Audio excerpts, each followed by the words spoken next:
A paz do Senhor, irmãos, vamos para mais um comentário da lição bíblica. Vamos estar comentando a lição de número 3 do terceiro trimestre, que estamos estudando sobre Êxodo. O trimestre é Êxodo e Levítico. Nós estamos na terceira lição ainda do livro do Êxodo. A lição de número 3 está inserida no capítulo 8 e 9 do livro do Êxodo. Como sempre, as lições trazem 3 objetivos, né? O primeiro é compreender o significado das pragas, né? Para os egípcios, mas o significado das maravilhas de Deus, que é aquilo que é para o mundo, as maravilhas de Deus para o mundo é praga. E o segundo é saber que a redenção é obra exclusiva de Deus. E o terceiro objetivo é glorificar a Deus, que humilha os falsos deuses.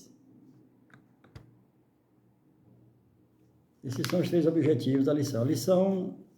O textual da lição vai dizer: disse mais o Senhor a Moisés: diz a Arão, estende a mão com o teu bordão sobre os rios, sobre os canais e sobre as lagoas, e faz subir rãs sobre a terra do Egito. Êxodo 8:5. A verdade prática vai nos dizer que as pragas foram sinais e maravilhas que revelaram não apenas o poder, mas também o senhorio de Deus sobre o universo. Então, as pragas são maravilhas, né? Como nós comentamos em lições anteriores. Pois bem, a introdução à lição vai dizer: veremos nessa lição uma sequência da segunda até a sétima praga, a sétima maravilha, já que a primeira foi na lição anterior, acerca das águas se transformarem em sangue. A praga das rãs é a última que os magos conseguiram imitar. E justamente com a praga dos piolhos, são as últimas a atingir os hebreus. Isto leva-nos a reconhecer o grande poder de Deus e que eles não podiam imitar, e que estabelece um limite invisível entre os egípcios e os hebreus, de modo que as pragas ou as maravilhas passam a alcançar somente os egípcios. E isso intensifica o juízo divino sobre o Egito e evidencia a falsidade dos seus deuses pagãos. O primeiro ponto da lição vai dizer a praga das rãs e dos piolhos. A praga das rãs foi um golpe em Acate. Acate era a deusa da fertilidade e do parto, cuja imagem tinha a cabeça de uma rã. O panteão egípcio vai sendo gradativamente escarnecido pelo poder de Deus. O que significa panteão? Panteão são os deuses, né? Vários deuses de uma nação, milhares, milhões de deuses, como é no caso da Índia, milhões de deuses, como é o caso da China e do Japão. E isso é o panteão de cada nação, são milhares de deuses. E não é diferente no Brasil. No Brasil também tem milhares de deuses. O primeiro ponto vai falar sobre o impacto no Egito. O rio produzirá rãs em abundância, que subirão e entrarão em tua casa, no teu quarto, na tua cama. Então observe que o Senhor dá ordem para o rio, e o rio produz rã. Assim como Deus, na criação, ele deu ordem para as águas produzirem todo tipo de animais aquáticos. E deu ordem também para a terra produzir todo tipo de ervas, né? Então o Senhor ordena a sua criação e ela obedece.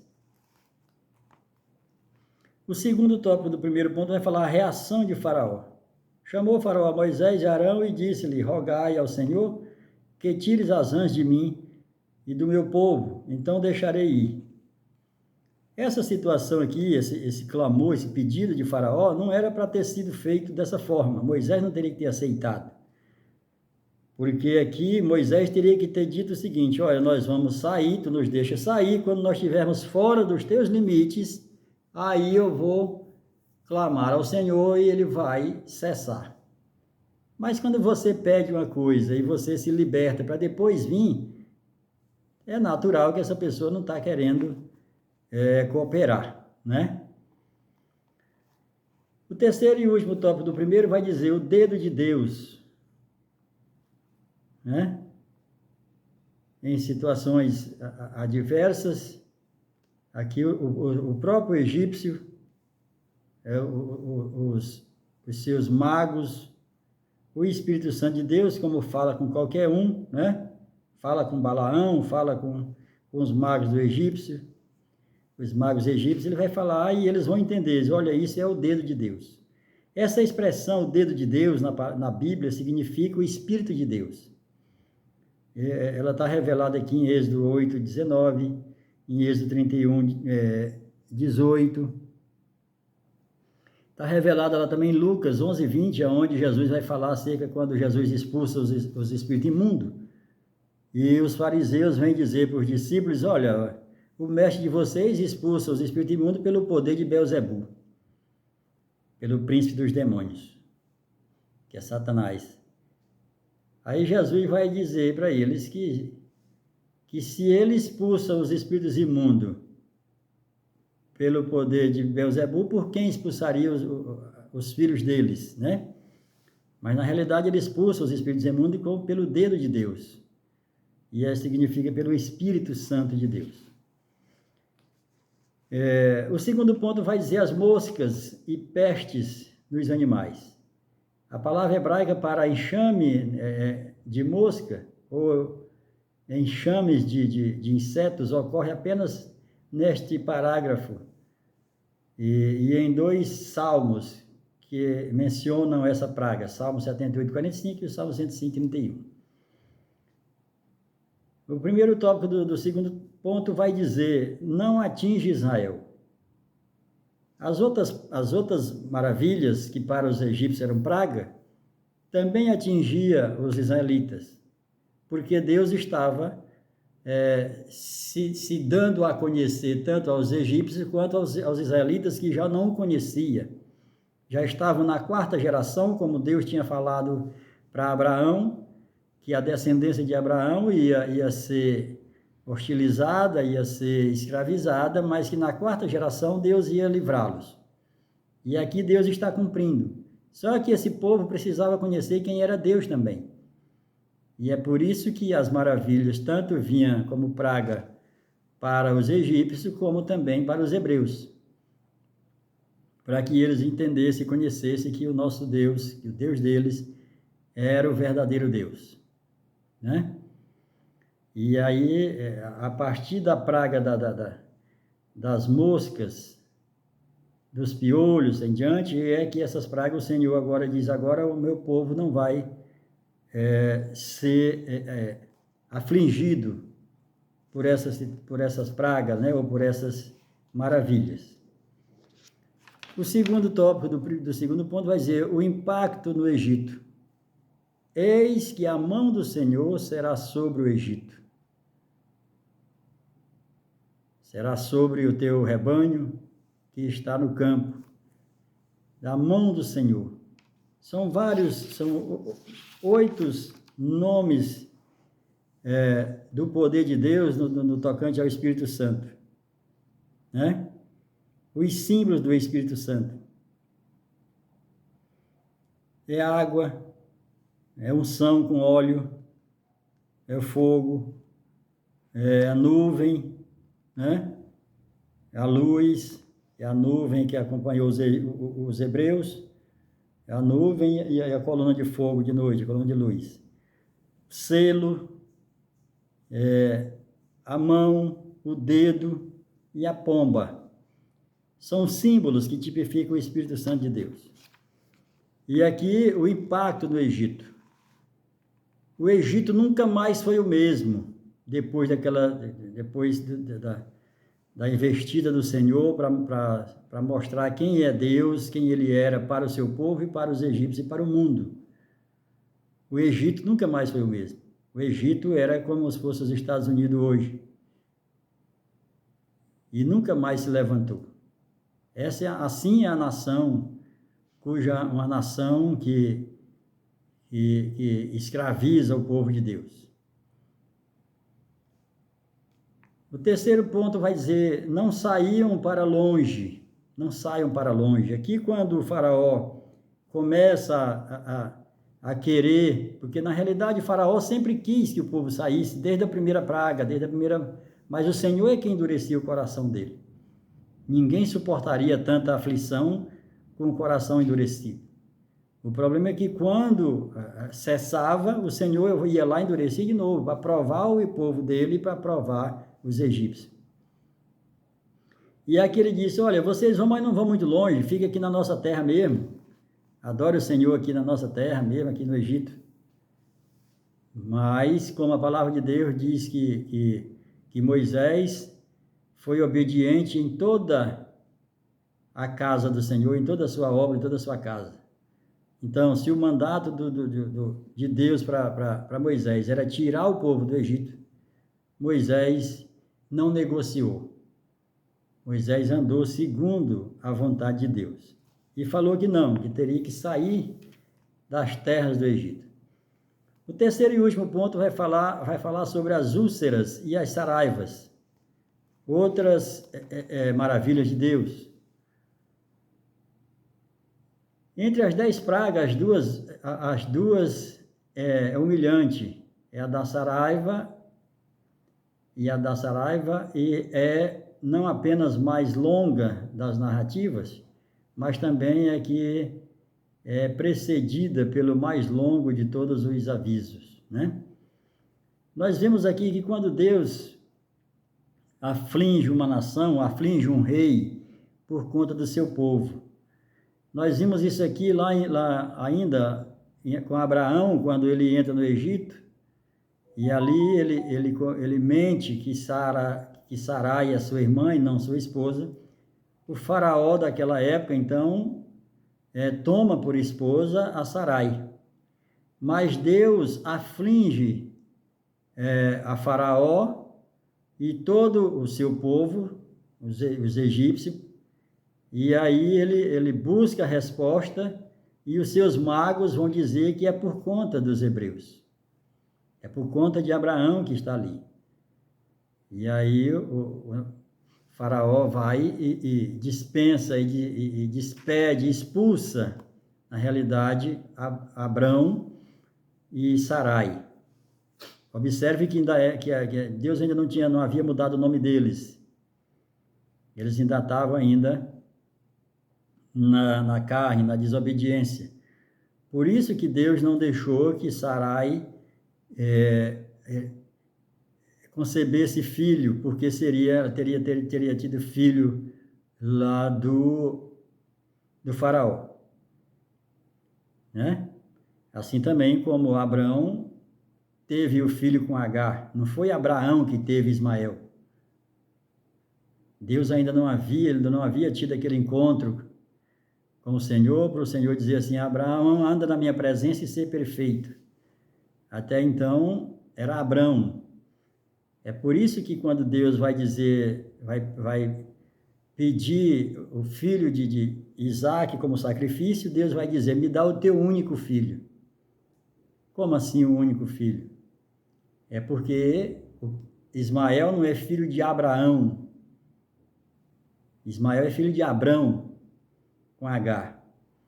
E quando Deus fala do seu único filho, Abraão agora já tinha 2, mas Abrão tinha tido Ismael.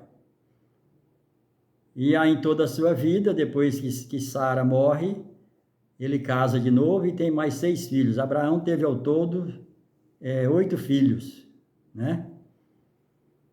Entre filhos e filhas. 5 homens e 3 mulheres. Pois bem, nessa situação aqui também, 1 Samuel 5, vai falar sobre os filisteus. Os filisteus ali, naquela situação, daquela guerra, na época do sacerdote Eli, que os seus filhos estavam desagradando a Deus, desobedecendo ali a ordem sacerdotal. E aí Deus permite que os filisteus invadam Jerusalém, invadam o povo de Israel e vençam a batalha e leve a arca. E a arca, quando está diante deles, diante do deus Dagon, deus dos filisteus, e aí Deus também manda uma maravilha, né? Que para eles era uma praga, que eram as hemorroidas. E aí eles consultaram os seus magos e os magos também disseram, é por conta da arca dos hebreus que está aqui, nós temos que nos livrar dela aqui. E aí fizeram uma oferta, né? Uma hemorroida de ouro, e acompanhada ali de uma oferta e devolveram para o povo. É sempre assim. Quando o mundo tenta escravizar o povo de Deus, quando o mundo tenta fazer do povo de Deus ali o seu estrado, né? O seu tapete, e o povo de Deus não se entrega, o povo de Deus clama a Deus, os Deus responde. E é isso que está acontecendo no nosso país agora, de 2018 para cá.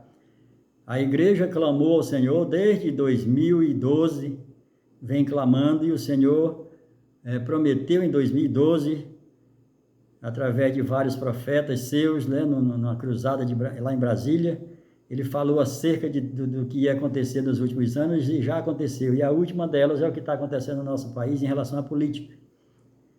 Todos os poderes caíram. A Igreja Católica caiu no mundo todo acerca de pedofilia, de homossexualismo, de roubo, de fraude, né? As Forças Armadas também tiveram alguns problemas para se ajustar, foram desnudados aqueles que andavam errados, misturados com bandido, que ainda, mas é menos. A igreja também passou por isso, alguns que usaram o nome da igreja para entrar na política, lá de 2014, né? Envolvido lá com o PT, com o mensalão, também pagaram um preço, e agora, em 2018 para cá, o Senhor está ajustando, e vai cair o STF, está caindo o Senado, os políticos de esquerda, né? A imprensa que não fala a verdade, está todo mundo caindo, não caindo simplesmente, mas o Senhor está destronizando. E agora nós estamos vivendo isso, e o Brasil é o escolhido de Deus para alimentar o mundo e para esconder Israel quando for no tempo oportuno, antes de Jesus voltar para governar o mundo. O Brasil é o país escolhido para abrigar Israel, para alimentar o mundo, inclusive Israel. Pois bem, então aqui nessa situação o Senhor manda as pragas, mandou no Egito no tempo de Abraão, mandou para os filisteus, através da sua arca que estava lá, eles colocaram diante do seu deus Dagon, né? E nesse segundo ponto aqui, do terceiro ponto, vai dizer a chuva de pedras, né? Saraivas. Foram coisas que nunca tinham existido, e o Senhor faz, o Senhor traz. Então, o Senhor tem que estar no controle de tudo. O mundo, apesar de ser governado pelo Satanás, o mundo, não o mundo cósmico, mas esse mundo, o regime mundial que nós vivemos, o apóstolo Paulo vai dizer que o Deus desse século, o apóstolo Paulo lá em 2 Coríntios 4, versículo 4, vai dizer que o Deus desse século cegou o entendimento dos incrédulos para que não vejam a luz de Cristo. Que a luz de Cristo, para o corpo de Cristo, que é a igreja, é a palavra de Deus. A lâmpada do nosso corpo físico é os nossos olhos, mas a lâmpada para o corpo de Cristo, que somos nós como membros, é a palavra de Deus. Já está lá em Salmo 105.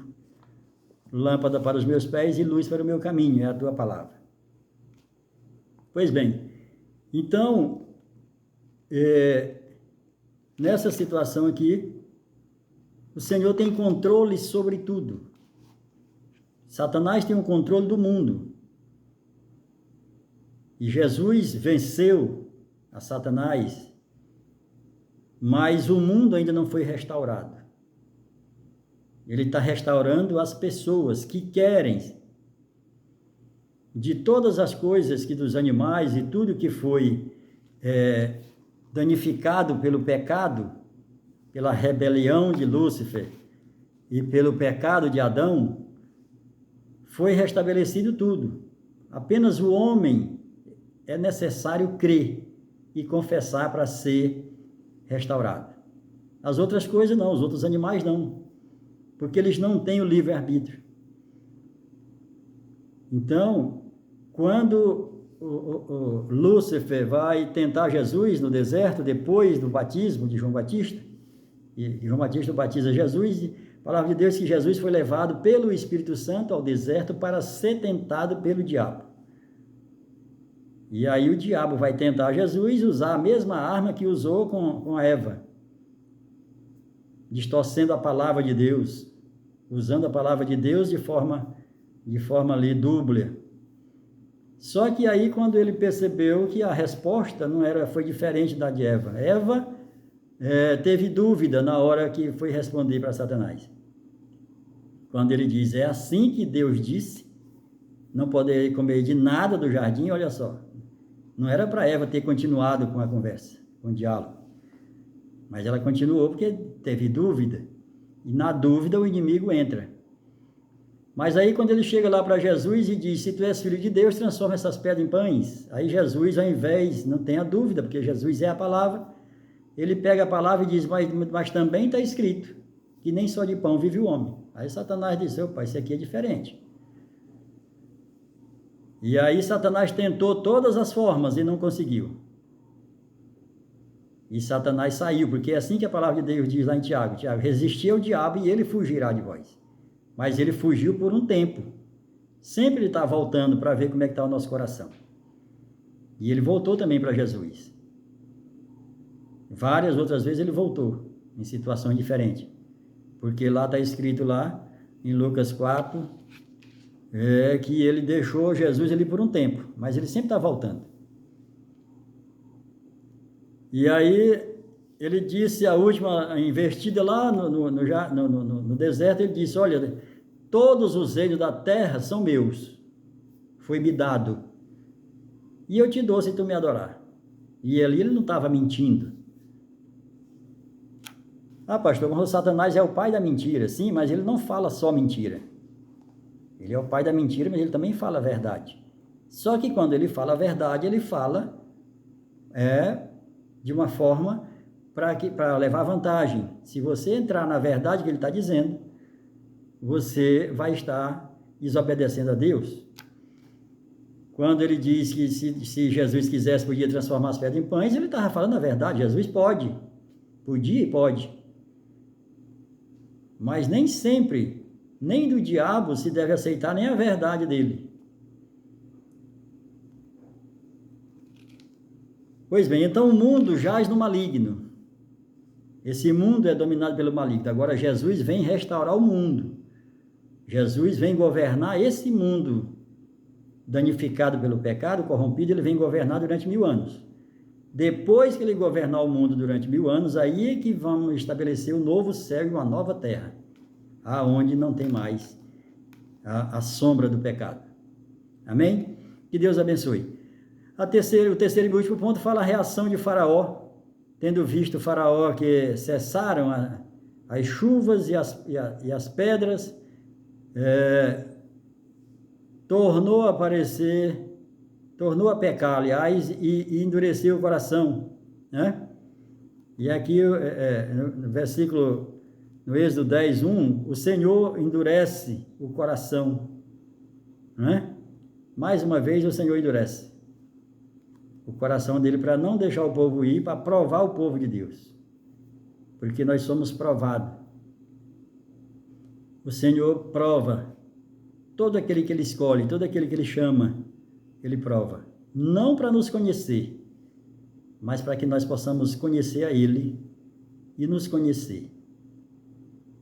Deus, ele Deus, ele fere profundamente aquele que ele vai usar poderosamente. Você pode olhar isso na palavra de Deus, que vai estar de Gênesis a Apocalipse. Ele fere profundamente aquele que ele vai usar poderosamente. Porque nós precisamos conhecer a Deus, ser provado. A prova. E aí o Senhor nos prova, não para nos conhecer, mas para a gente conhecer Ele e nos conhecer e conhecer o diabo. É por isso que o Senhor nos prova, e Ele prova todo aquele que Ele chama, que Ele escolhe, que Ele elege por filho. Ele prova. Que Deus abençoe mais essa aula, aula de número 3, a terceira aula que nós estamos estudando acerca do Êxodo. Que Deus dê bom entendimento a todos, leiam a palavra, leiam a Bíblia, né? Porque nós precisamos, nesses últimos dias, conhecer a verdade. Sempre foi necessário, mas nos últimos dias mais ainda. João 8,32 nunca teve tão patente, tão latente. Conhecereis a verdade e a verdade vos libertará. Que Deus abençoe a todos, em nome de Jesus, amém.